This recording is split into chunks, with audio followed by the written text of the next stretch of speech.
Does he love the sound of thunder? Can you feel it? I can feel it. Gucci.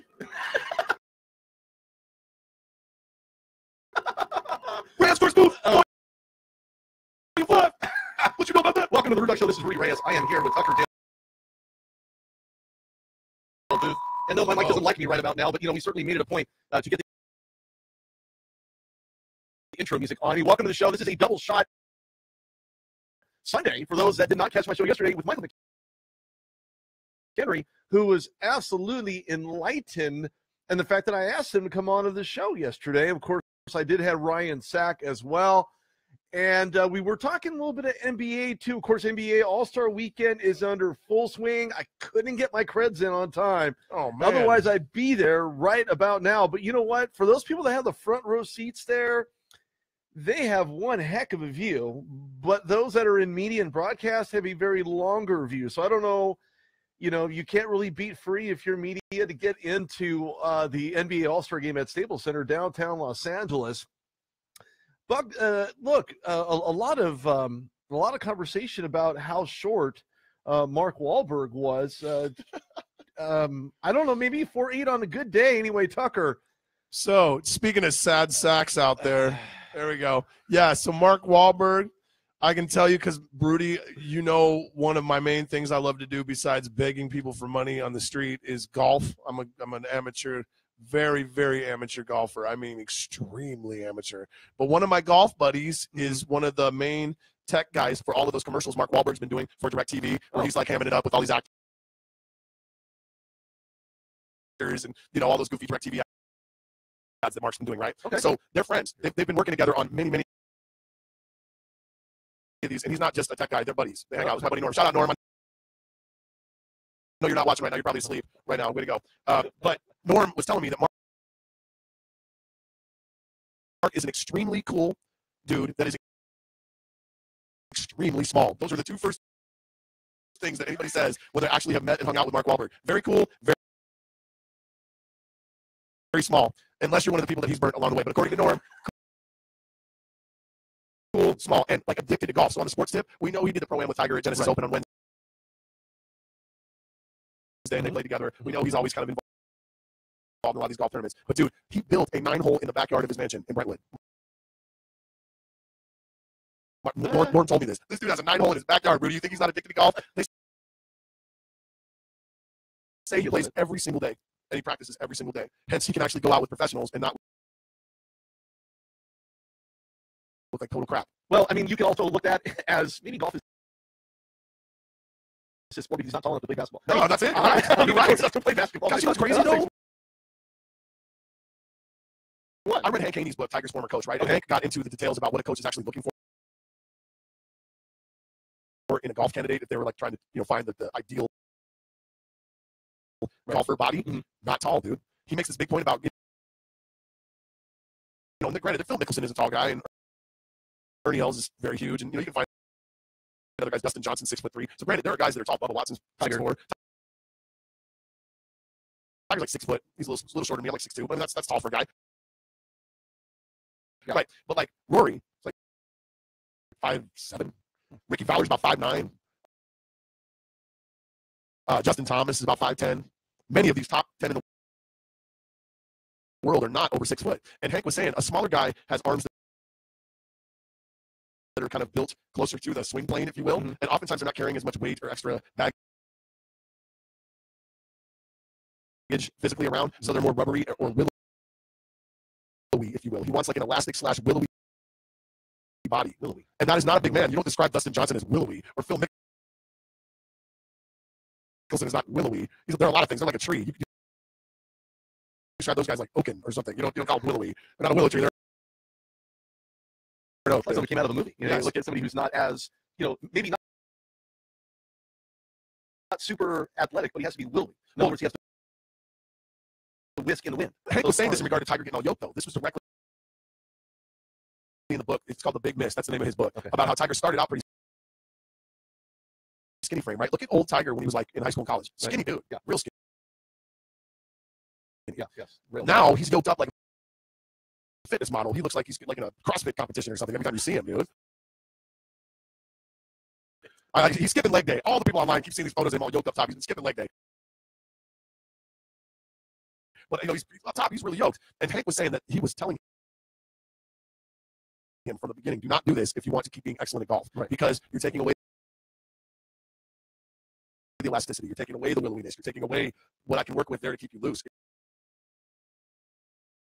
If you get tightened up like that, it'll look real good for your body, but it's not going to make you smoother at golf. And pretty much since he worked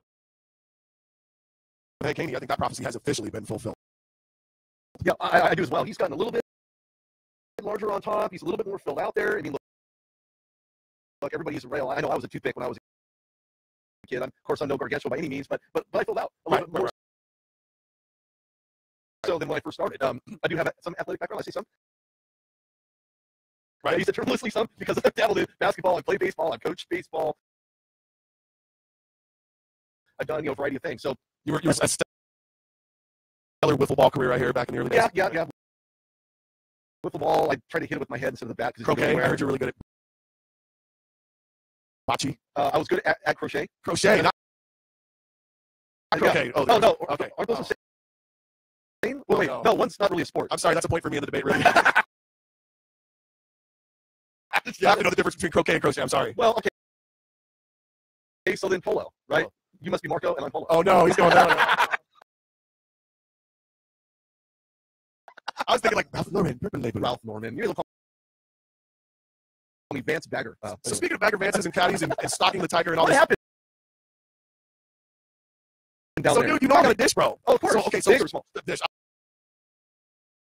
I had a big dish. I had a big dish full of stockerness going out on the course on Thursday, dude. All right, go ahead. Okay, so people, if you don't know, the LA Open, aka the Genesis Open, as it's now known, used to be called Northern Trust Open. Anyways, the Open in LA is up at the Pacific Palisades at Riviera Country Club, and they are playing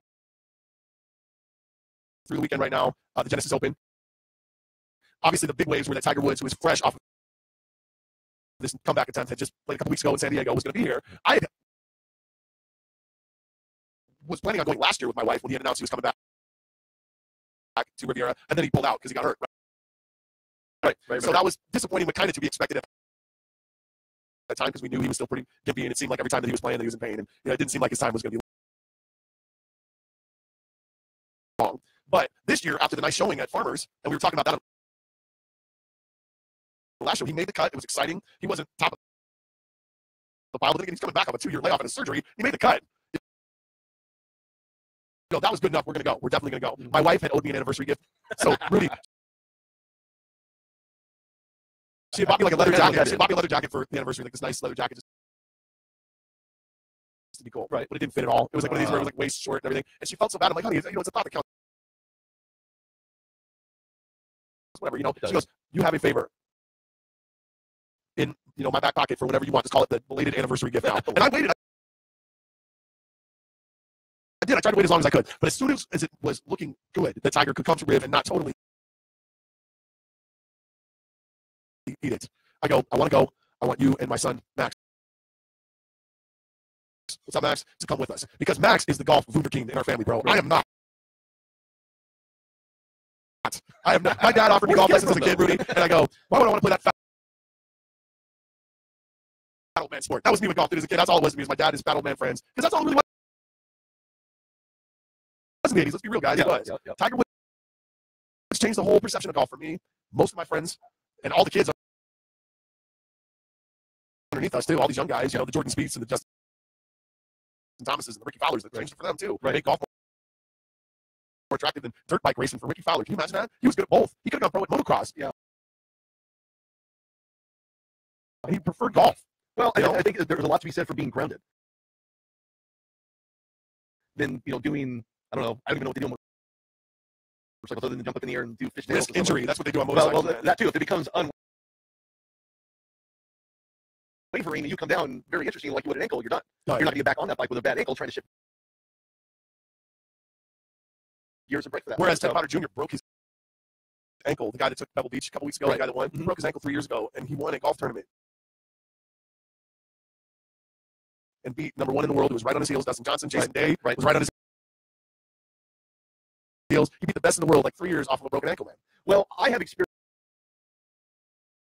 experience with the bad ankle. I had a tumble this morning. Rudy's rehabbing his own sports injury this morning. It wasn't even a sports injury. It's a church injury. That's even worse, dude. Yeah, well, this is part of going to church, so maybe being there healed me up a little bit. I'm about to say, you got to bear that cross to get to church. Yeah, and that's what I did. But, when you hurt an ankle, if you don't break it, you'll probably in more pain than if you were to just sprain it. Right. Because what you're doing is you're tearing all the ligaments, you're twisting and turning, you're pulling apart your body's going through this physical, shock. Your foot, swells up like an elephant. Call me the Elephant Man for a while. Which for a while, man. That's like my unofficial nickname. You're not around. Well, now you tell me the elephant is out of the back. There is an animal. I'm not an animal, sucker. So I guess there is an elephant in the room after all. So okay. Bottom line is this: is that when you can come back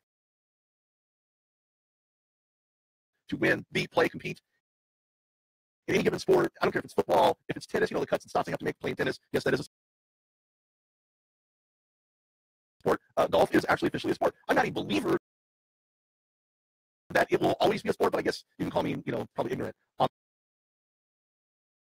right now it's a sport because you got to be able to hit it 400 yards, and in order to be able to hit it 400 yards to keep up with the Bombers, you got to be in the gym working out. That's not something you can just learn on the golf range. You got to build muscle, and even these little guys like Rory are in there, hoisting weights because they need to blast it 3 to 400 yards to keep up with Dustin Johnson, who's number 1 in the world. Right. He can hit it 450 yards. Well, we were talking about a couple weeks ago how Tiger made the cut, and he keeps making the cuts. He keeps getting to that next until this weekend. Well, but I feel you in his career, the stat is ridiculous, dude. As far as made cuts, missed cuts, because of course missed cuts is one thing. Missed cuts. 25 years, dude. He's only missed 17 cuts, 18 with this weekend. Right. 18 with the Genesis Open. Well, you know how many cuts Jordan Spieth has missed already in like 5 years on tour? Like 30. Yeah. I mean, all of them. Phil Mickelson, who's probably Tiger's greatest other contemporary from his era, right? Right. I think he's missed about 90 cuts. Just put that in perspective. Tiger's at 18. Phil's been playing as long, if not longer, than Tiger, maybe 30 years. Probably. Yeah, he's got 90 cuts, and that sounds about right to like a great but mortal person. Like Tiger played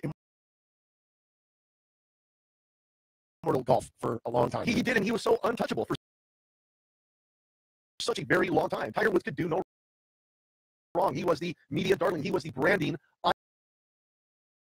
icon right next to people like Michael Jordan, who celebrated his 55th birthday yesterday. Which that's crazy too. We're talking about Happy Gilmore turning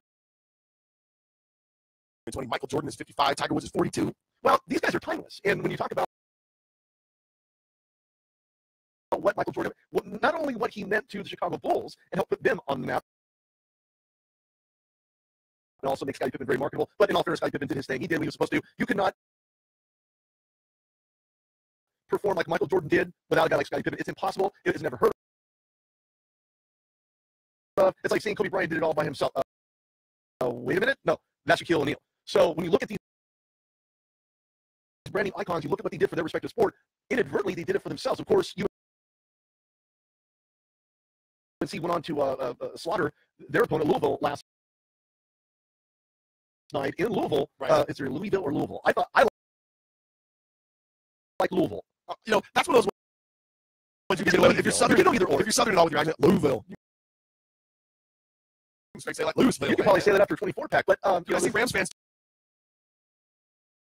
tuning in right now. Rudy, shout out Rams fans. We'll get to the Rams Nation in a minute. We're almost there. So you're saying you're watching the game? We're watching the game, and I could not believe the type of athleticism from on both ends of the court for UNC, the ACC tourney they're going to head into. There, as long as they keep winning and doing what they do with Joel Berry, and it's just they seem like the clear-cut favorite college. They definitely have a hand in a top 5 conversation of going to the Final Four. Well, they're the Alabama of college basketball, or some other analogy you can make there, where it's a tradition of excellence. Granted, NC may have had one consistently over the last 30 years, a little longer than Alabama, but Alabama historically has always been mighty. So they came back into prominence like 10, 15 years ago when Saban got involved and all that. But I'd say comparing what Roy Williams has done to what Saban has done is a fair comparison of coaches. They took a program that had been great, they made them greater than they've even been before, and now it's dynasty-like. Both of them. Well, you can also put up guys like Coach K, head coach for Duke, right down the street, basically from UNC, by the biggest rival. Chips, man. They're always in the Final Four, but we're talking chips. I mean, NC's got 6 under the last 30 years. So, yeah, no, it's a lot of chips, but yeah, it is. And what really helps UNC is that they've come off of winning a national championship. So here they are back again and ranked. I think it was either 15 or 17. I'm sure the rankings they've probably either gone up or maybe kind of stayed stagnant because of other people in the ACC doing a lot better. But when I watched that game yesterday, I thought to myself, wow. And then the game before that one was Kansas. Look, West Virginia came into the second half leading in this game. They were doing it on both ends of the court. Transition defense was good, able to get to the hoop. They were nothing but solid rollouts, great passing. Somehow the team that showed up in the first did not show up in the second. That's tradition of excellence. And Kansas has been underachieving a few times. I've seen them start this year. I've seen them take L's to teams they should be beaten. That's just being distracted in early chemistry issues and whatnot. They're another team, they're coming for the tournament. They see the end game. They've got a tradition of being great. They're not like the dynasty that NC is, but they're definitely in the discussion. They're always right around the Final Four. They're always right around the grand prize. They'll steal every couple of times they get there to the finals. So you have to look at the coaching style from Bill Self and Roy Williams. You also put Coach in there, and that they all have their own unique and individual styles. More importantly,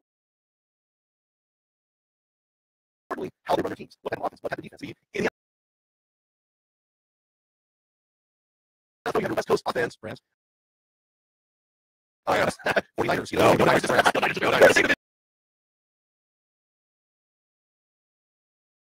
no way I'm going to not mention this. Niners, they decided to kiss a death by giving that dude all that money. Jimmy G, $140 million. No, 5 games, bro. Well, hold on a second. He won every single one of those games. I guess. So is he not worth that? Okay, look. Is there any other free agent? And I'm not talking Brock Osweiler. I'm not talking about, well, okay, let's ponder that for a minute. Drew Brees is ending his contract. It's set to expire. Will he stay in New Orleans? Or will he go to another perennial team? I don't see how the between guys like Drew Brees. I just don't see that. But when you think of coaching, when you think of players, free agent markets, where does Drew Brees land? Could he go back to Los Angeles, aka San Diego Chargers, Superchargers? That would be a last gasp for either him or Chargers. I mean, I agree that seems like a landing spot. We can dream the impossible dream that all these guys are going to keep aging like in reverse, like a Benjamin Button out there. But the bottom line is, you don't throw big money at that guy unless you got bupkis. You got to be up a creek. You need a name. You need some kind of gate draw. You need some kind of, distant belief that you could still make it happen with them because, of course, he's a winner. But, Drew, I love you, bud, but it's the Tom Brady thing all over again. Everybody last year went on and on. You're going to wait till he's 47? No, are we really thinking he still looks that great now? Not against Philadelphia, no. And not just that, but you can put up 500 yards and throw all the stats at me and everything else. He did not look like Tom Brady most of last year, like compared to the one that everybody says is the greatest of all time.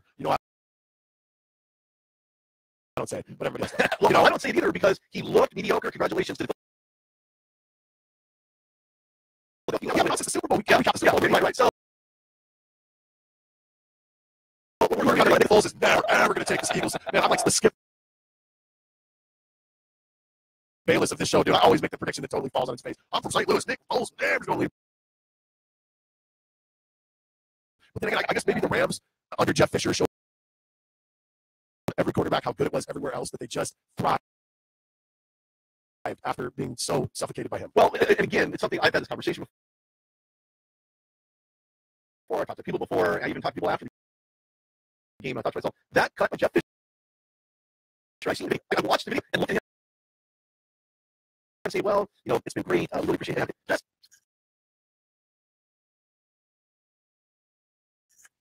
Send it back. Send it back. Best thing that could have happened to Nick Foles in his career. Now, did Case Keenum, brother? I mean, we've had this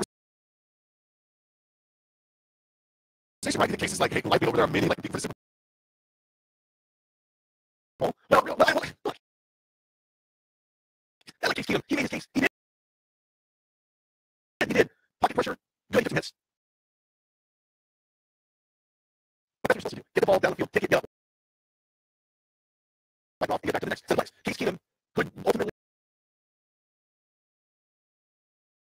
end up being a starter in Minnesota. You still have Teddy Bridgewater. You still have a very good offensive core. You still have guys who can certainly get that. More importantly, Nick Foles was able to do it as the quarterback. I picked Philly to win the game by 3.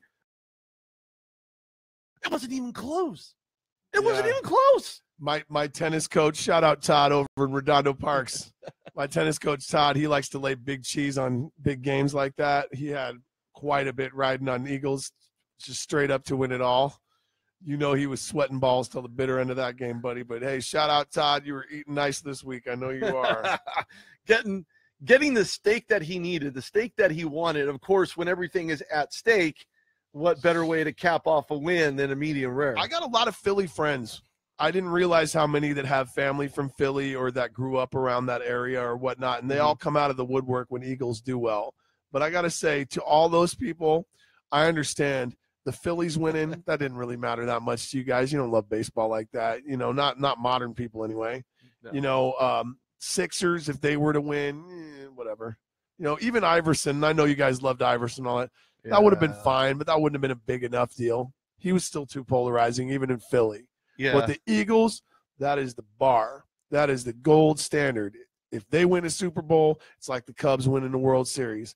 And granted, there are bigger fans in Chicago than just Cubs. I got Chicago friends. It's not really the same. Philly, it's all about Eagles. Chicago, you got other teams that are awesome. You've got other teams that have had a history and tradition of being great.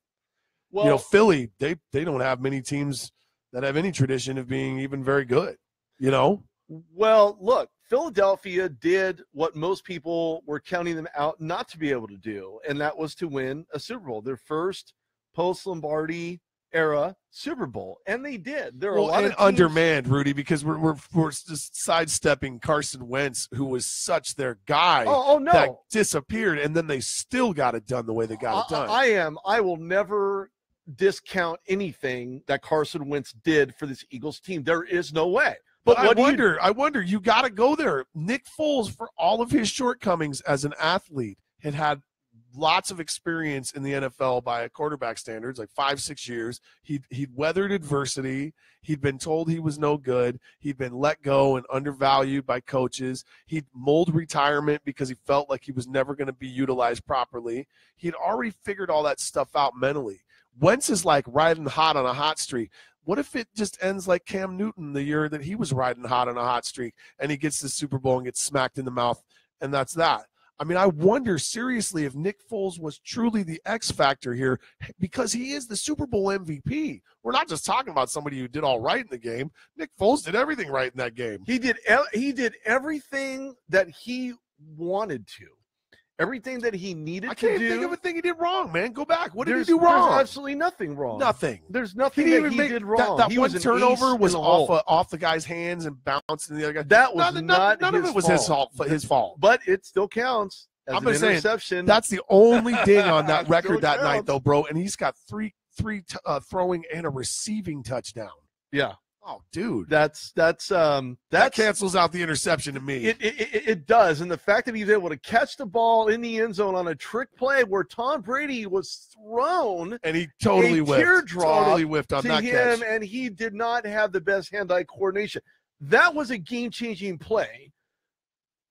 Does Carson Wentz catch that catch? That's what I want. You think so? Absolutely. You think he's got hands like Nick Foles?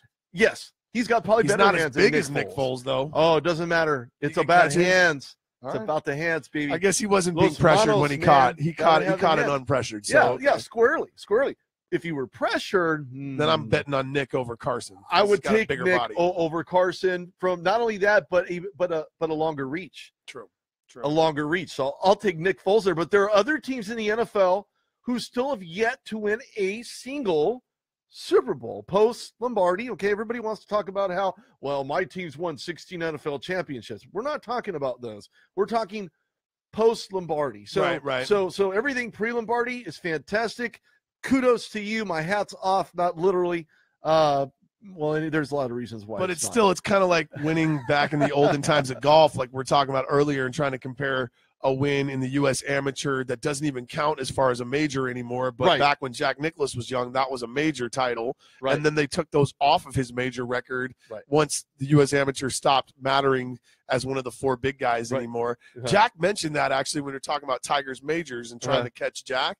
He said the first problem is I had to take off 3 U.S. amateurs and Tiger's had to take off 4. So we're already like playing with weird numbers here. He goes, really, Tiger's got 1 less to prove in my mind, but the general public isn't me, and so forth and all this. So you're right. It's like pre-Lombardi is kind of like, pre-majors as defined by modern golf or something. Right.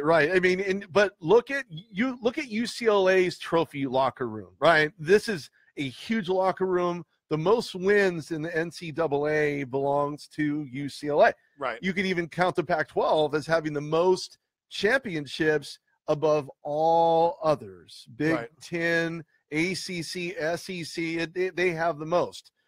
The locker room has now been filled with 1 Lombardi for the Philadelphia Eagles. That's probably enough for them, dude. That's the thing. It's like the Cubs fans, dude. They're gonna dry their tears from every upset from here on out on this banner. I would remind them to do it when they get too expectant next year, when Wentz is rehabbing or Nick Foles goes and gets that money or whatever else is going to happen for you guys as fans. Guess what? It's not going to be easy now. Hangovers are always hard to deal with for stuff like this. Hangovers are even tougher when now you have a quarterback conundrum. Where does Nick Foles go? I think he stays. I think Nick's so cool. He's so homeboy, just from how I've read him. He's so homeboy.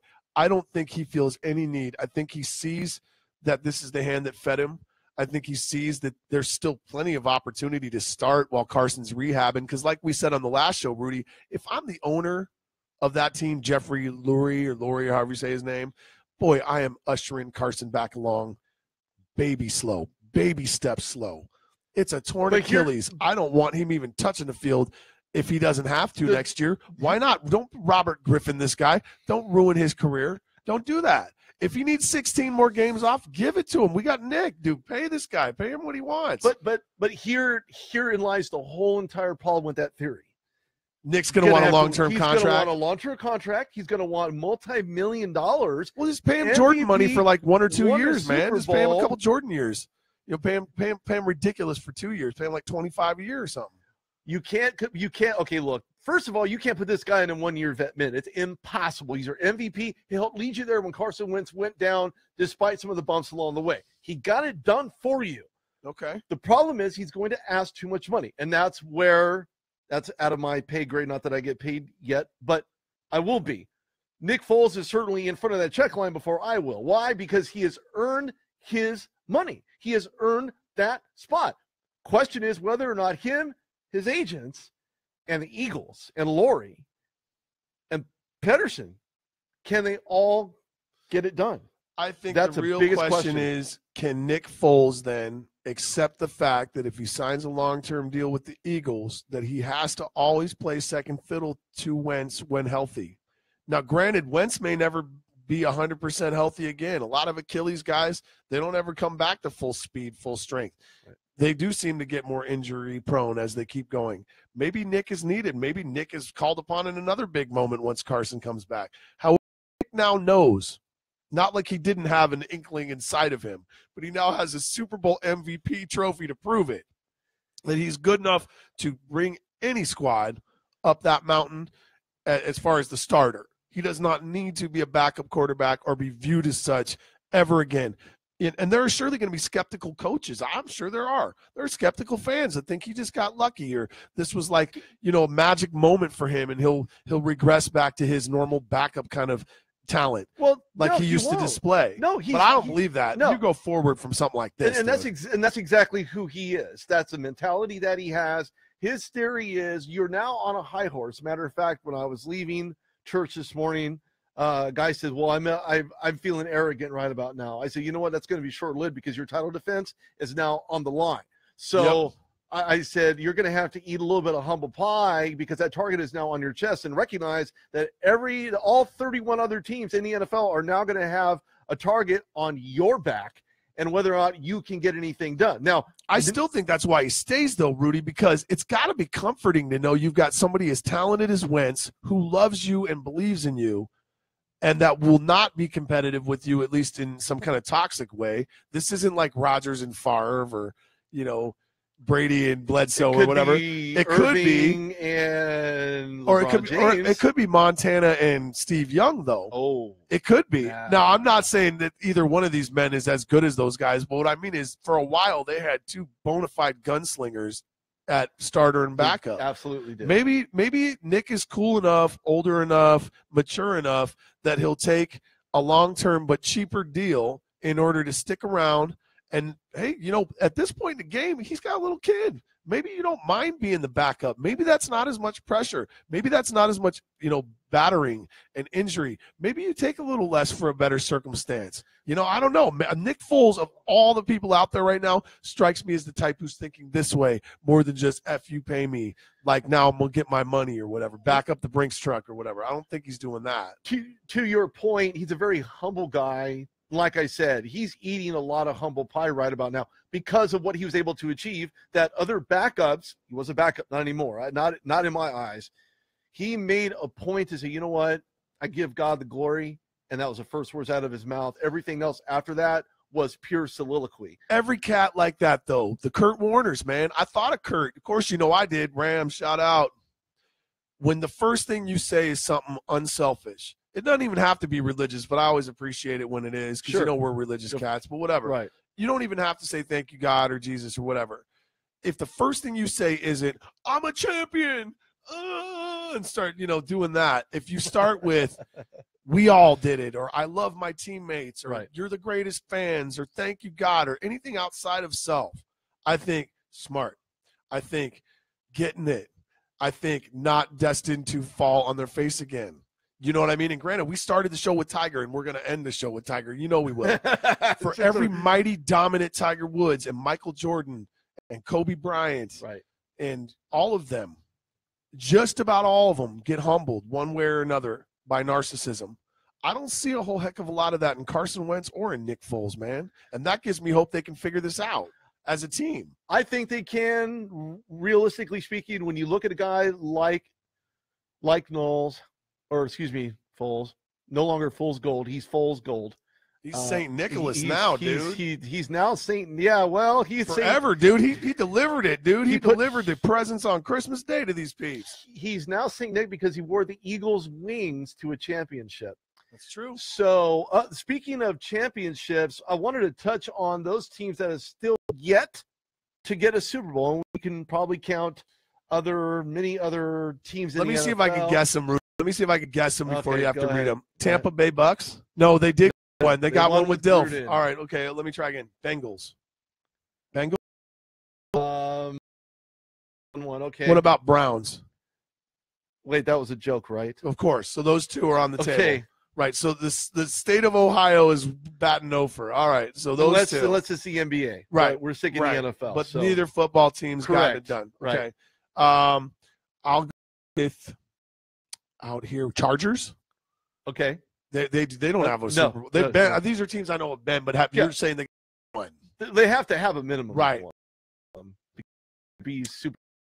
Okay. Less. Let me start thinking down the cellar dwellers again. Chiefs? Kansas City? No, Chiefs do have one. They do have one. When did they win? One. They won. Must have been before I was watching. It was Super Bowl III. Oh wow! So okay, it's an old school one. Yeah, old school ones. You gotta put a little asterisk on. You got an asterisk on that one, dude. No, it was post Lombardi. Okay, there we go. Right. So like 1970. Okay, it counts. Yeah. Okay. Let's think a little more in that area. Colts? No, they won one. Tony Dungy and the great That's right. Manning. With Peyton. An earlier one too, didn't they? Way back, like in the early NFL. Johnny Unitas or something. Post. Think post Lombardi. Post. Gotcha. So Peyton got him that one. That's right. There's one team that's winning the Super Bowl a few times.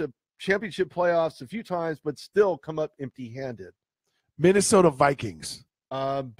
They are championship. They less. won in the 70s, They right? no, Never, not they even in the faced off 70s. against the Steelers, and the They Steelers always won. took an L to the Yeah. Steelers. You love that. Yeah, well, you know. Okay, Vikings. There we everything go. Counts So to 6. Next, I'm thinking of their AFC. division. AFC. Bills, Buffalo. very good. Buffalo. What about choked a Miami myriad of Dolphins? Times. Dolphins? The Dolphins don't. Right. Those seem like perpetual losing Dan teams, right? Marino. The They always got close essential- with it. Bridesmaid, never the bride. And that's who Buffalo and Dan Marino is. Well, Buffalo got to Right. all those Super Bowls and couldn't get it done. couldn't get Wow. it done with Talk Kramer about me and betting on anything the same team every year in a row, going, they can't lose a third time. They can't lose a fourth time. I Well, remember those bets. There are the Cardinals, They've never won. Falcons, Okay. Falcons have Jaguars. never won. Jaguars. Texans, Titans. You mentioned the Vikings, so that's already done. Texans and Titans Lions. both. Lions. Yep. Never reached the Super Bowl. Wow. Never even felt Super Bowl glory. Has Cleveland ever been in a Super Bowl and lost? No, the only Super Bowl they have is the one they drink out of, wishing they had a Super Bowl. Wow. They got a Maybe they can borrow one from the Cavaliers. got like Maybe a they'll borrow their they got a big championship for a Gore-Tex day. bong or something. That's a Super Bowl. Well, hey, listen to this. Maybe they can rent a championship from the Cavaliers and feel like champions for a day. Maybe a Rent-A-Cav. There you go, Rent-A-Cav. Nice. Maybe the Browns. Are can those pick all up of them off though, the- Rudy? So we had That's- Jaguars, That's it. Have not won. Bengals, Bills, Texans. Browns, Cardinals, Chargers, Eagles. Scratch that off the list. Titans. Naughty Google. Eagles, Falcons, Jaguars, Lions, Panthers, Texans, Titans, and Vikings. Who do you think out of those teams is most likely to get the ring first? I'd say Vikings got to be on the short list, The at least how they're Vikings playing right are now. probably on a top 5 list I have. Then you have the Falcons. Jags kind of got sniffing around there too, huh? Then in the AFC, they certainly are. So I don't know. I still think Jags could be a flash in the pan, though. Blake well, Bortles ain't getting it as done. long as he's our quarterback, that's what could very well happen. So Of course, I said that about Nick Foles, so there you go.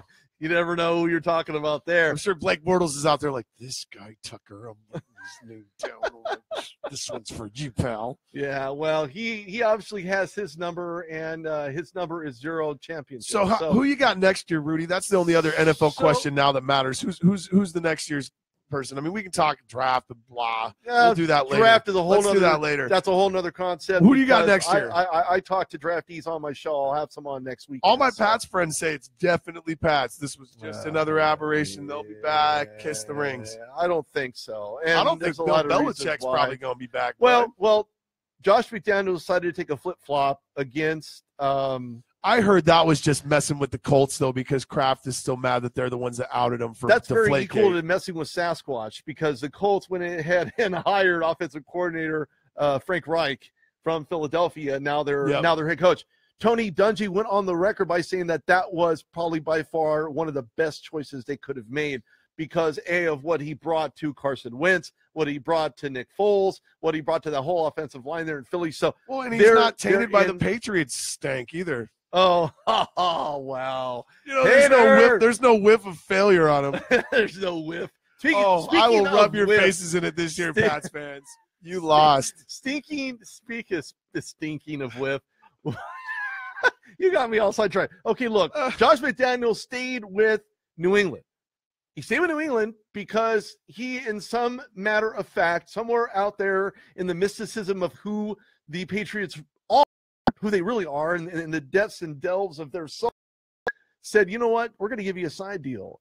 If Belichick plays and coaches another year or two, then he quits or retires or whatever, then you're going to end up being the head coach. I guarantee that will happen. I'm sure they said that, but words. Kraft hates the owner of the Colts. Let's not get around this, dude. The Colts were the ones that put them down again. Yeah, that was the third strike for them. That's where Goodell couldn't even pretend to not know anymore, and they seriously got outed in the press, and ESPN wrote that butcher piece. Yes. It's called From Spygate to Deflategate. Google it, kids. That is all of it, dude. The Senate got involved in this. We had the government investigating the Patriots over this, dude. Well, Senator Orrin Hatch and all these people wasting our valuable money because of these cats. Read it. Trust me.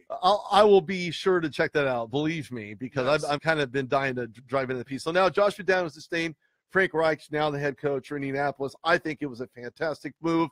Who can do more with less? He did it with a backup quarterback in Nick Foles. I guarantee he can get it done with Andrew Luck. There is no doubt in my mind. So, well, as long as they spend money on an O-line, because I was just talking to a Colts fan yesterday, Rudy, when I was at one of my music gigs, hashtag TDB music. Oh, snap. So I'm out there at this gig. I just get done. I got the dad of the lady who hired me. This is like a grandpa age guy. Says, hey, we're in town visiting from Indianapolis. I go, hey, I'm from St. Louis area. I got friends up in Indy, so forth. And he goes, oh, big Rams fan, are you? And I go, yeah, actually I am. And he goes, we're big Colts fans. We love Marshall Faulk. And he's trying to do the whole, bonding over how Faulk played for the Colts and then got traded to Rams and so forth. Mm-hmm. And we're talking then about current day Colts and Rams. He goes, wow, Rams are really on the upswing right now. You'd be pretty excited. I go, heck yeah. He goes, man, Colts, same old problem. They just never, ever splurge on an O-line. They're stingy about spending money on offensive linemen because it's not a sexy enough thing. And Andrew Luck may be prematurely retired because of it. So Frank Reich can only do so much if they don't have any blocking, bud. Well, here's the thing. Frank Reich, if anybody, knows how good of an offensive line that he had in Philadelphia.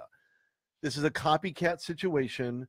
You get the pieces, you cut your losses, and call it a day.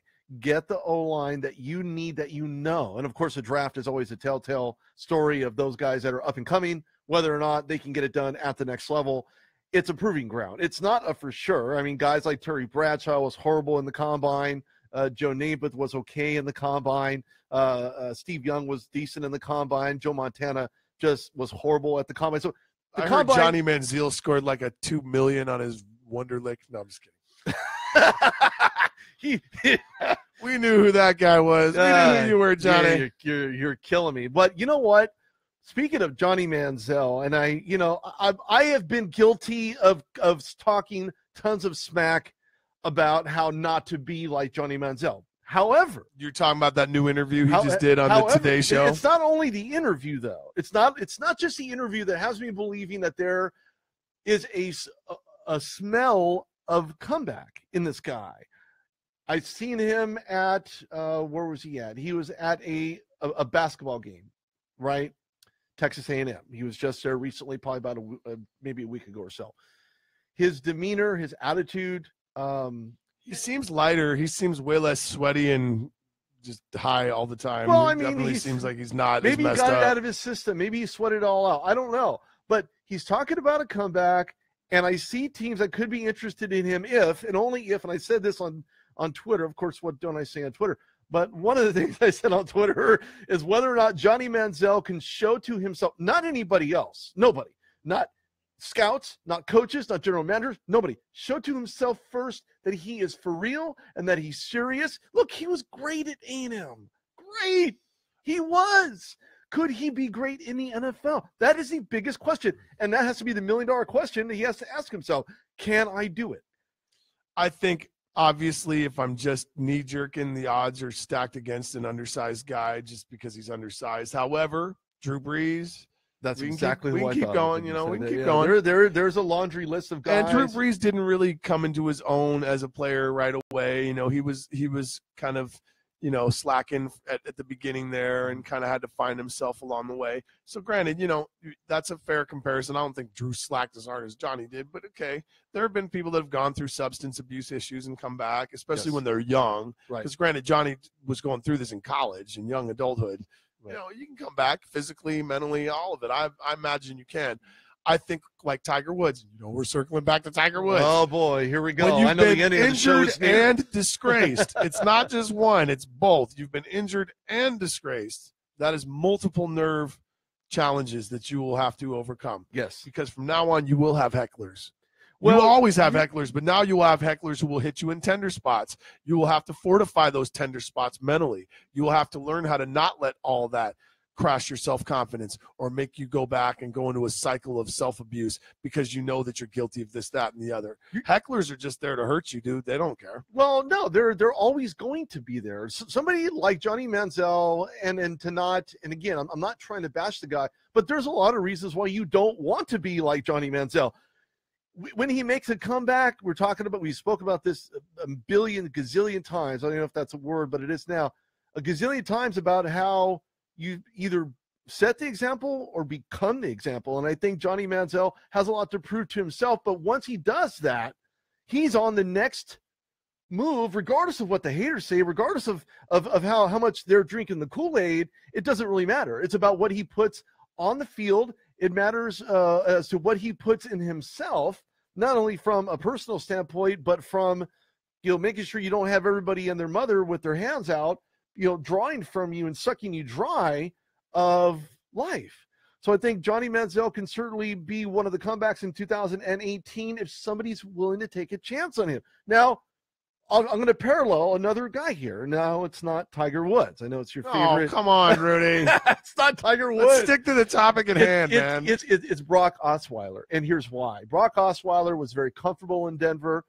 He was very fluid in Denver with the Broncos. He was able to really prove himself after Peyton Manning. Whenever Peyton Manning was down, here comes Brock Osweiler. So he made himself known. He made a name for himself in Denver and with John Elway, but of course they couldn't match the multi-million-dollar contract that the Houston Texans wasted, and I said wasted, yes, I mean literally wasted, on Brock Osweiler. Now, the biggest question, whether or not Denver will keep Brock Osweiler some type of security blanket. He wasn't very good in the second time around that he was in the first time around. So my biggest question, whether or not Johnny Manziel can find a home before Brock Osweiler does. I bet Brock finds one first, mainly because Brock doesn't have the kind of arrest record, the type of relapse issues with the drinking and drugs. Right, he doesn't have all that. Record, though. His NFL record reflects. But Johnny doesn't have a great NFL record either. That's the other problem with Johnny. He was not that successful at any point in his NFL career. He showed moments of looking dope. But you have to understand who he was playing with. True. Okay, so you have to put in the offensive weapons that did not exist. They did not have Gordon back. There was really nobody to throw to. They relied on this RPO, which at times worked, and majority of the time it did not work. And there were times where I seen him throw a dart downfield that looked on point. Well, I guess if you could say that Brock's time in Houston was with a team that really didn't have a lot of weapons, so he kind of might have gotten sucked into the whole mediocrity of that situation versus Denver, where he had an excellent offense and defense that could make him look better than maybe he was. And if you find the right combination of that again for an Osweiler, could he be successful? Sure. I think most GMs would think the same.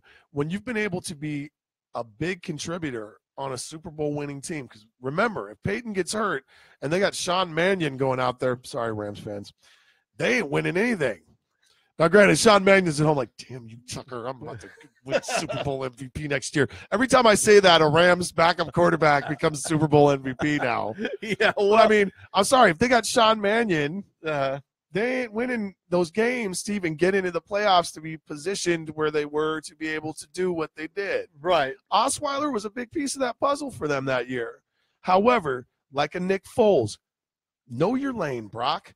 I don't think Brock knew his lane very well. If anything, I think Brock is the anti-Foles right now, unless Foles does what Brock did.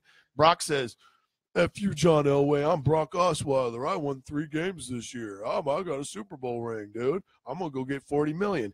And John Elway goes, you ain't worth $40 million, Brock. I'm John Elway. I know. Brock's like, well, nuts to you. And now he's back begging for whatever loose pocket change Elway's got left, picking up the crumbs, because he knows John wasn't BSing him. Yep. John's not stingy, no. Nor is John not visionary with quarterbacks. I mean, we can debate whether John is good at picking other players on his team. He went to but as far as SDSU, GMs go, he's perfect for picking quarterbacks. He is. Well, here's the thing. I'll give you a very good parallel. So here are the Los Angeles Lakers looking at Kobe Bryant to become the next scout to scout out players. And he says, if we knew this was going to happen, Rob Pelinka was just his mold that got that ball rolling. The writing was on the wall. So Kobe Bryant said, if I have to convince somebody to play for the Lakers, then maybe they shouldn't be here. That's not the guy that we want, right? Maybe they shouldn't be here. And they have every reason to feel that way. He has every reason to feel that way. He came out of Lower Merion High School to play in the NBA. That is uncommon and unheard of and unparalleled for Kobe Bryant to reach the type of level that he did. In all John Elway's infinite wisdom and the fact that he can get quarterbacks doesn't mean that they're good for that system. Why? Because they have Paxton Lynch sitting on the sidelines with his thumbs twiddling. When do I get a shot, George? When do I get a shot? Well, there's a lot of reasons why he doesn't get a shot, because they're sticking with a guy by the name of Trimmer Sivian, which is still not very good. That's just a placeholder. John knows he doesn't have enough talent right now. I told you guys on that other show when we were on here earlier with your buddy from Pittsburgh, they're waiting for another big splash. John's waiting for another Peyton Manning. Well, they're not out there yet, but he's waiting. Maybe it's Rodgers. Maybe it's, I know they were thinking Romo might be that guy, and then he wasn't. They're looking for an older guy that needs one more shot, like Peyton, who's a draw, like box office draw, and that is a leader of the young guys and that knows their lane like Peyton did, knew how to be the water boy down the stretch on that last one, whatever it's going to take. They need somebody that's desperate enough for one last go round in the sun. And I don't know. I think Rodgers isn't that old, but obviously neck injuries start making you think twice about him. I think Rodgers to Denver sounds very plausible in a year or two. Aaron Rodgers, and I know you love Aaron Rodgers. Aaron Rodgers may not like it in Green Bay when they end up drafting a quarterback. Again, look at the politics of Green Bay. We won't go into my whole conspiracy theory on Rodgers, but how about this? Just look at how conservative, because I got family from up there, fam. It is very, very, very meat and potatoes conservative peeps up in Green Bay, Wisconsin. There is a college. There are some liberal thinkers, but they are not the majority up there. Now look at Denver. Look at Denver these days, Rudy. Look at how progressive politically Denver is. And I don't just mean that they're all liberals. They call it a purple state. That's what Colorado calls themselves. Yeah. They're a true fusion. Yeah. They're like red and fiercely blue, right, coexisting, man. Well, that sounds like a Rodgers dream place to land, dude. It could very well be, and I think John Elway sees a lot of himself being the consummate gunslinger that Aaron Rodgers is and still is to this day. I think that Aaron Rodgers, just like Brett Favre, that when he played for Green Bay, certainly the staple in Packerland, and probably will always be regardless of where he plays or wherever he ends up, so on and so forth. But I think John Elway sees a lot in him. Whether or not he can get him over there is a whole nother story. It's the best fit for Rodgers because, I was trying to pitch this whole Rodgers to Chargers, and sure, Chargers fans would love that. Aaron Rodgers having to drag a bunch of stiffs up the mountain. In Denver, you've got a D that's already there. You got an offense that's pretty much already there. You'll have to spend a little money for him, but not much. You've got most of the pieces in place. If I'm Rodgers, that sounds like run at the Super Bowl right away. They have to unload Paxton in his contract, to unload Trevor Siemian and whatever's left on his contract to even be able to lure guys. Belichick, if they got to, man, just trade them for whatever they're worth. Get a draft pick for them, whatever, man. Get a sixth rounder or whatever. Yeah, whatever. Well, I mean, the Steelers, as a very good example, speaking of unloading contracts and things of that nature, Lakers did that. So did the Cavaliers. They both, right now it's contract release and catch time, because you're going to release, you're going to see what you can catch with what is on your hook. And that's exactly what the Steelers are doing right now, trying to bait in whether or not Le'Veon Bell should come back. I don't know that he should come back. I don't know that he will come back, but I know this much. If he gets franchise tag like he did this last year, he will end up sitting out. Why? Because he's greedy. And greedy players in the NFL don't mix. Matter of fact, Greg Jennings, former Packer, himself was on Undisputed talking about how the Steelers should pay him whatever he wants. He's a top back in the league. Did you not see or hear or listen to any of the goings on that surrounded him or involved him in negative conversations or disruptions in the locker room or talking about contracts? Well, beyond that, there's the curse of getting paid big money, Rudy. I mean, that's why I was on Jimmy Garoppolo. It's not about whether Jimmy G didn't win him 5 games and look good or not. It's that every time somebody signs one of these biggest contracts in NFL history, or Alex Rodriguez, the most unprecedented contract in Major League Baseball history. Yeah, whenever you hear those words, it should be ... And now most of their mojo is history because you were fat and paid and happy.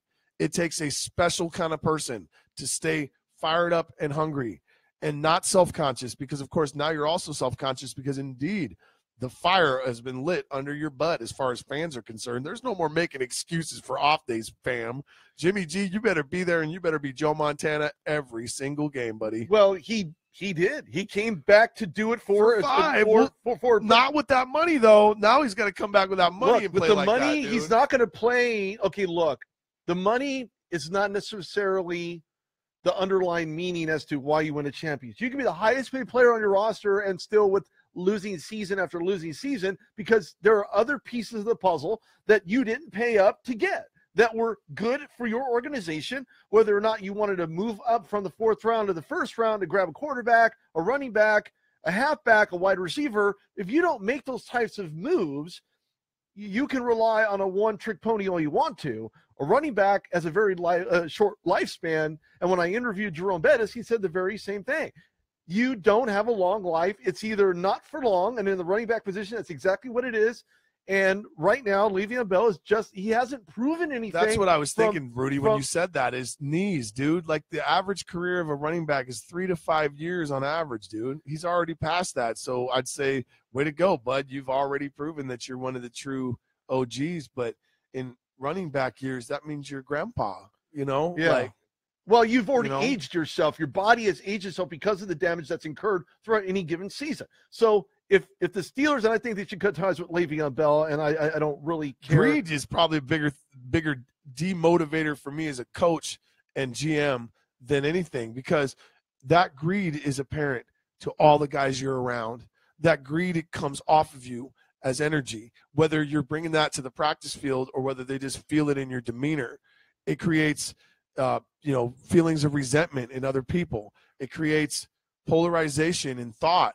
You want everyone, whether they're the highest or the lowest play, to think, hey, we're all equal out here. And how on earth do you do that when one guy's acting like he's big money and woofing about it and everybody else is not getting paid that? Well, you have to look at it, and that kind of segues into the next aspect of this, is that you have other players that are looking at this, thinking to themselves, they're greedy. I deserve that money. Now their inner self comes out, and now they're really showing their true colors about how they feel about your big money and how you're not deserving of it because of the types of things that you do off the field. You're late to practice, or you don't show up at all, or you want to say you're sick, or there's lots of other reasons. Anyway, bottom line is this: if the Steelers end up franchise tagging Le'Veon Bell, he will end up sitting out at least 3 games. Now, and that could actually be more, but I'm the err on the side of realistic instead of, hey, maybe that's just saving his knees for the playoffs, man. I don't know if that's necessarily such a bad thing on any level. Again, it creates resentment in Bell, creates resentment in Steelers organization, creates resentment in fans. I think just let the dude go, or pay him like Greg Jennings says. Like, make the choice. Give him what he wants or let him go. Well, look, bottom line is that Kevin Colbert, you have other components involved in restructuring other players' contracts. Castro's contract, Ben Roethlisberger, there were some rumors about him restructuring his contract. So what they're doing is they're trying to free up enough money to satisfy what Bell is for to an extent. They're not going to pay him, look, franchise tag, he's still the highest paid running back at $14 million next year. I just I can't fathom paying guys like that. And I get that he's had big stats, and I get that he's been one of the leading rushers the last couple of years. So I'm not just saying this willy-nilly. I understand his stats. I understand that he's in the conversation for most valuable player in the league the last few years. I get that. You're a running back. This is not like Tiger Woods, who I'm circling back to. Oh, boy. Because without him in the tournament this weekend in L.A., the gate draw is half, Rudy. Yes. Le'Veon Bell is not a half the gate draw at a Steelers game. I know he's got fans. He didn't have Tiger Woods level fans. He didn't even have Ben Roethlisberger level fans. Right. Or James Harrison level fans when he was there. Whatever. Bigger names than him. Don't get me started, Team. But I'm just saying, people come in those jerseys that they buy to see those guys specifically play. Right. Players' contracts are astronomically. If you're Tiger, pay him what he has. The gate draw dignifies that paycheck. You will get double, triple, quadruple the sales at your event by having Tiger versus the field. If it's not Tiger-like, don't pay them the big bucks. Make them prove it, or go to an inferior team and get paid that money and prove it there. If you were already a money team that knows you can be in the big game without them, why on earth would you need that? Genesis Open. I knew Tiger wasn't going to win this thing this weekend, but they needed him in the field. Because he's a draw. Because crazy people like me and my son will wake up before dawn on Thursday morning to go stalk him on the course. Right. They're not doing that for Jordan Spieth like that. They're not doing that for Rory McIlroy over here like that. Maybe over Europe. I'm just saying, maybe you're right, but more importantly, Tiger's already won championships. Winning a lot. Winning championships. No, has not. But again, two individuals, team sport, right? Exactly. So when you talk about that, you look at guys like yourself. You just take a page of James Bryant's playbook and make yourself, I need to remain a little bit more humble than I am. Because Martinez came back from the drug suspension, not last year, but the entire year prior. Well, doesn't all this criminal stuff too. There's like drugs and guns. Yeah, with DUI. With Garrett Blunt. There was guns, right? Gun possession. All I'm saying is, I understand that like these guys all own guns, and I understand they all smoke weed, but again, it's like, man, like, I want to pay big money. You've already shown me more than once that you're trouble prone. Again, that sounds like a gamble. That doesn't sound like a slam dunk investment to me. That's one of the reasons why the Steelers should not pay Le'Veon Bell that kind of money. I've interviewed enough players that are 10,000 times more humble than Le'Veon Bell is. His rap career, if he wants to go $7 million which he's making millions off his rap endeavor, great. Then maybe he can offset his income like most Americans do. Myself, I'm a big fan. There you go. So if you're going to rap, you do it during Christmas time, and make sure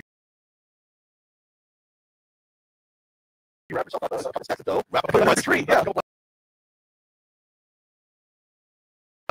Wrap up that recording session, and you're done. So, Le'Veon Bell, as great as he is, not great off the field. I don't think it's I just don't. I think to answer the question that we started with, though, who wins next year? I truly think right now it's going to be the Rams. No, I'm just kidding. You know what? The Rams have in the NFC. They really do. I love the NFC West, but I think the most improved team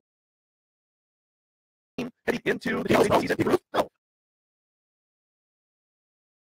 I think Nick Foles, if he stays, they're much improved because Nick Foles just after his inner Kurt Warner about 3 weeks into the playoffs or whatever, man, he went from being a guy we were zero to hero. Questioning. No, not just questioning. Guaranteeing he would fail. I was guaranteeing he would fail. And I think I'm a pretty savvy sports analyst, Rudy. I'm not just pulling that one out of my sphincter. I think I'm pretty savvy. I don't want to know nothing about sphincters, but I do know this. Nick Foles pulled it out of the NFL sphincter by winning that MVP trophy. But the most improved team has to go to the 49ers. It has to go to the 49ers because of what he did with I'm just saying that the move with Jimmy Garoppolo, like Kyle Shanahan being the offensive coordinator, we know he's good enough to take the team to Super Bowl doing that. I'm sorry, he's the head coach. He's the offensive coordinator. Yeah, right. No, he got to that point. And I think that's one of the reasons why getting Jimmy Garoppolo will work just fine. And you'll see that validity in 2009. Belichick held Jimmy to a team that he got excel with, and obviously cared about Jimmy enough because he wanted to be his guy. He cared about Jimmy.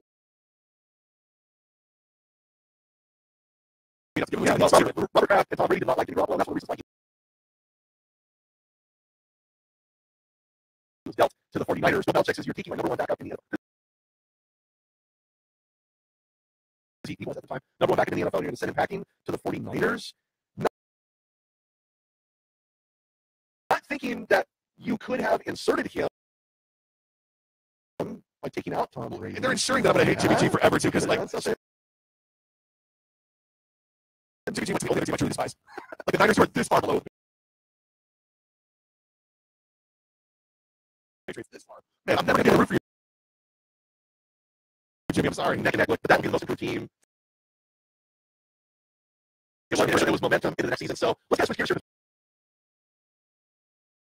What was that? Tiger Woods? No, not Tiger Woods. I want to talk about the NBA All-Star game here in Los Angeles. It was probably about an hour. Yeah, I'm really excited to watch that, buddy. Don't tell me you won dunk contest. I haven't watched it. I got it on the DVR. You're gonna have to watch it yourself to figure it out. But tonight, starting at actually it's going on right now is the Hall of Fame announcement. So who's going in the Hall of Fame? Ray Allen, amongst others. That should be a done deal. Oh, that should be automatic. Then you have Chris Webber also on that list of Hall of Famers. I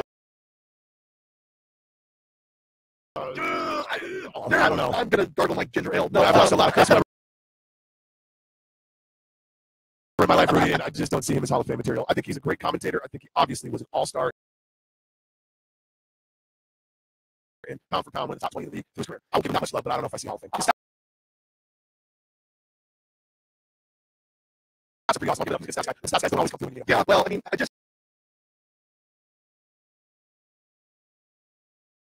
Chris Webber will always be a guy like a Dan Marino. He'll get you to that point, but it's just not going to take you over the top in his respective position. I don't see Chris Webber being all that. I just think he got up in his head so much. Yeah. You know, granted, it started out with all of that unprecedented rock star fame at Michigan and being in those games and choking, and you know, I think a lot of that just played on his conscience for the rest of his career. I really do. Yep. College experiences when you lose your own a losing team, and Shaquille O'Neal can probably attest to this when he was playing in NCAA. He lost many games. Who's the list of candidates besides Ray and Chris, though? For Hall of Fame? Well, the list of candidates, you have a couple of coaches. I guess they're all on the list, but I mean, who are the favorites of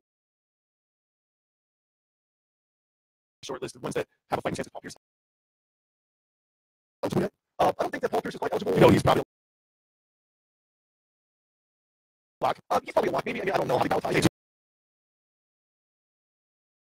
a lock. Yeah, you got to put all three of those big three in there. Yeah, no, sure. Yeah, absolutely. And Jason Kidd, he's a lock. He's a lock. Steve Nash, who played, Steve Nash is the great assist guy in that era, pretty much. So you got to put him in there. He's a two-time league MVP, so of course. Well, the fact that he got in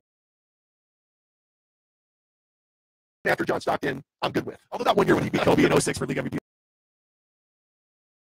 that's a joke. Yeah, that's because Kobe still had a bad rep. I know he did. That's all that was. That was a PR move. Yeah, well, you know, there's lots of PR moves in NBA that just make things bigger. So All-Star game, dude. You know, Bubba Watson from the LA Open from the PGA was in the All-Star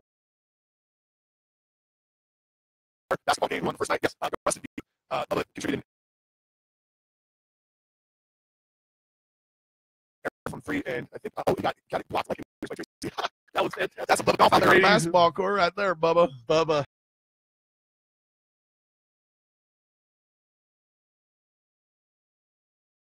I think Bubba is still leading Genesis Open right now, and he's surely one of my favorites on the tour. He's the new Happy Gilmore of the PGA. Go get him, Bubs. I think he's a lock. I love Bubs. He's needed a comeback. Yeah. And I think he seems to play well at the LA Open. He's won 2 of these. This would be his third of these. I'd like to see that happen. Me too. I'd like to see Bubba Watson. So can I just tell you about going to Stock Tiger? Can we end with that? Okay, go ahead. Okay, so I told my son, who is like the hugest Tiger Woods fan besides his dad, pretty much, if you want to go see him this weekend at the LA Open, we got to go on Thursday because there's no guaranteeing that he'll even be there on Saturday when they have the cut. Okay. And we were right. I was absolutely right. He did not make the cut, Rudy. So it either had to be Thursday or Friday. I told him if we go Thursday, it's going to be a thinner crowd because there's still too many people at work. Mm-hmm. And I looked at his tee time, Rudy, teeing off at 7:20 a.m. with Rory McIlroy and Justin Thomas. So I told my son, if we're going to be there and have prime position, we have to be at that 10th tee an hour ahead of time. We got to be there at 6:22 for a 7:22 call time. I bet your son had to go to sleep early. I did. I put him to bed early. I said it's the only way. My alarm went off at 4:30 a.m., Rudy. I was showered, shaved, and everything else by 5. I had him out of bed at 5 on the road. We got up there to Riviera in the dark up in Pacific Palisades at 6:15, bro. Parked 14 blocks from the course for free. Gosh. My son's walking in a freezing cold in the dark, and I go, Don't worry. It's going to be worth it. Just, champ it out. Keep your head down. Put your hoodie up. Champ it out. We get into the gates, Rudy, and I mean 10 feet through the gates. I'm like, look, it is Tiger Woods and Rory McIlroy and us. There are maybe 5 other people alone out there doing putting practice, man. It's before dawn, Rudy. These men are already out there working on it. Them and Smiley Kaufman, the young guy. That's it. Just the 3 of them. They got like a lamp out there. It's still dark, bro. They're out there in the dark working on their putts. We got to watch them alone. We got to watch the modern GOAT and Europe's GOAT alone for like 30 minutes, man. Like 5 of us in the gallery filming them, watching. Finally, they get ready to go. I get down on the 10th tee with Max, and I go, we got to be here before they're here. We watched every group, Rudy, from the very first one that went off at 6:40, tee off. We saw lots of great players. Oh, I bet. All these wonderful guys. Phil Mickelson was in the group right behind Tiger and Rory and Justin Thomas, so we got to see some of Phil. But, dude, we told you. You saw it. Yeah. PGA's official camera guys kept taking pictures of Max, and he had a sign that he made. So all day he's walking around with this sign. We love you, Tiger, and all this. What up, Rory, and all this. But they kept photographing him because we kept getting close because Tiger's spraying in the trees. And I know how to do this. If you're going to stalk them, you got to get a hold ahead of where they are and stay on the sidelines and watch where the ball sprays. Right. We got lucky the first time. Second, on the 11th hole, second hole he's out there, Tiger hits it into a tree and sticks the ball up there, and it stays, Rudy. It's like up in the tree, and it never came down. There's leaves coming out. Ball did not come down. We're like, stay right here, Max. Come on, stay. Sure enough, like a minute later, there's the big cat. He's right up by us. Where'd the ball go? Somebody goes, it's up in the tree, Tiger. I didn't even want to be the one to tell him. I'm like, Max, just don't talk. It's up in the tree, Tiger. Tiger goes, effing smart, like that. He goes walking back up, dude. We got a vintage Tiger curse. Effing smart, dude. It's like, that's going to be my new hashtag, effing smart. But then the next hole after that was where the PGA camera guys caught us on that Instagram. And, bro, if you guys want to see it, all you got to do is go to the official PGA Tour Instagram page, look for the caption that says, that first time you see Tiger, like, and it's the emoji where they're going, and putting their hand over their mouth like, oh my gosh. My son Max got turned into a 3-picture meme. The second picture is like him and Tiger, dude. It's nothing but him and Tiger in the frame. Tiger hitting this crazy cut where he ends up like samurai sword over his head. And my son going, and all these commenters on there, there's 40,000 likes, Rudy. There's like 700 comments. They're all like, he looks like little Eminem in the hoodie from 8 Mile. Next one's like, is that the kid from the Super Bowl that was getting a selfie with Justin Timberlake? I mean, everybody's talking about my kid. And I asked Max, I go, were you really marveling like at Tiger in that shot? Or, all these hecklers, like he was just yawning. All the shade people are trying to, he's coughing or whatever. There was none of that. He said, Dad, it was so cold. I was going, trying to warm my hands up. And so I gave my son hypothermia, but he got to touch the hem of Tiger's garment. I think that like kind of evens out, dude. Like the hanging stitch. Can I say one more thing about this tournament? Tiger Woods gets a lot of flack for being stingy. Rick Riley, all these people talk about how he's real stingy with valets and waiters, and he never gives tips. We found out from being at the TGR children's area, and TGR is Tiger's new foundation. If you didn't know, it's now used to be called Tiger Woods Foundation. Now it's called TGR Foundation. And Tiger's new foundation, I didn't even know this, Rudy, but they're out of Florida. Now they have a new office in Anaheim. They just opened this new one out here. It's still in their own words. It's kind of this unknown thing in the Anaheim area. Like people are still trying to figure out what TGR is doing. TGR is trying to roll out some new charitable initiatives and stuff. But while we were hanging out in the children's area where they had all this killer stuff for the kids. So they really kept my son roped in to this tournament by having an area with putt and how it was fun, like kids challenge stuff. And then we're promoting STEM, the science, technology, English, math initiative, which is part of Tiger's Foundation. Anyways, they offer free lessons, bro, to any child. LA people, if you're listening, that is true. LA people, if you're listening, the TGR Foundation gives free golf lessons to any child aged 10 to 18 every single Saturday in Anaheim. Get online, it's TGR Foundation. It's free. I said, okay, my son's 8, he's not 10. Is there anything for him? Yeah, it's called Phenomenal Juniors. You don't even need to like get tested to be good. You don't need like some killer swing. If you're motivated enough, once a month, Rudy. Free lessons, 5 to 10-year-old kids, every single weekend. So again, call them stingy, bro. I dare say that's a pretty generous thing to get a child that cares enough to go show up, bro. Absolutely. It's that early. They have to wake up that early. They have to go to bed early. They got to do all those things just to get up to have an opportunity to play. But I encourage anybody who has a child of those between those ages to just get out, take them out there, have an experience. That's what it's like. I'm pretty sure. Free coaching. They let them go out and play the course, like down there where the foundation is in Anaheim, so they actually get some simulated on-course experience. No, you don't have to go to Pebble Beach to do that. You can go in your own backyard in Anaheim. Dude, green speeds in Carson are like $45 for dirt tracks. That's such a steal. Yeah, that's a deal of the century. Speaking of deal, I made a deal. It's a little bit over past an hour here on the Red Dog Show with Tucker Dale Booth. Tucker, man, tell everybody where they can find everything. Dude, this is a good show. If you want to check out all the Tiger footage, the funny Tiger footage, Tucker Dale Booth on Instagram. Also on Twitter. Tons of vids on there. The hashtags are TDB Music and Rappers Golf. If you want to check all that out. Also, Tantrum Niche Records, gotta give the love. Tantrum, Niche, Tantrum Niche, however you pronounce it, Tantrum Niche Records. You can find our hashtag on Twitter, Instagram, tantrumniche.com, and also check out the frozenfoodsection.com. I'm on the artist page there. Tucker Booth, lots of good stuff, free music